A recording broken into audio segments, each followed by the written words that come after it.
Let's stay in Bowen. Channel 9 reporter Tessa Hardy is also there. I spoke with her a few minutes ago. I don't even know how to describe to you what it's like. We were absolutely experiencing the worst of it right now. The Category 4 cyclone is hitting us as we speak. It's really loud. The winds are so destructive, more than, I think it's about 130 kilometres an hour here in Bowen, with gusts above that as well. It's raining, it's loud. We are undercover, but we're on the main street. We can see debris flying past, pieces of sheet metal, what was signs, just like missiles, up and down the streets either side of us, which are pretty much wind tunnels. There is debris on the road, parts of trees on the road. A tree cracked in half and fell on top of a car that was parked right near we were. At the moment, there's this shade sail that was in a park right near where we are that has half come off, and it's just flapping in this wind, but it's so loud it sounds like a whip being cracked every time one of these gusts gets up underneath it. So Bowen is right now feeling the worst of Cyclone Debbie. Tessa, you say you're on the main street. The joys of being a TV crew in Australia, right? Because there'd be no other bugger there, would there? Where has everyone else gone? They've been evacuated. There's no power in Bowen. Where is everyone?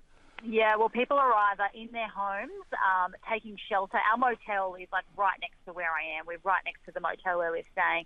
That is full. It was booked out.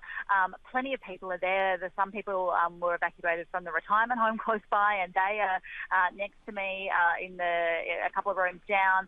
And then there's a couple of people who actually live on boats at the marina, who have left the boats and come and staying at the motel. Other people are at the Bowen State High School, which is a cyclone shelter. We know there's about 300 people who went there. They were people who had no other option. They felt their homes weren't safe and had nowhere else to go.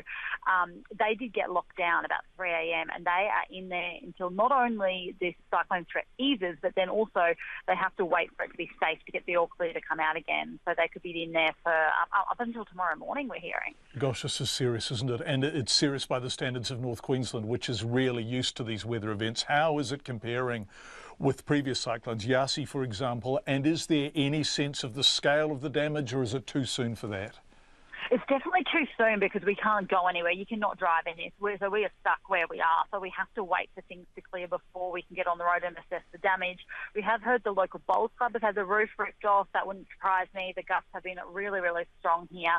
And the other question you asked me, just in comparison to Cyclone Yasi, that was a Category 5. So this is a Category 4. But the difference is this one's so much wider and so much broader. So from how I understand it, this is lasting a lot longer than what Cyclone Yasi lasted.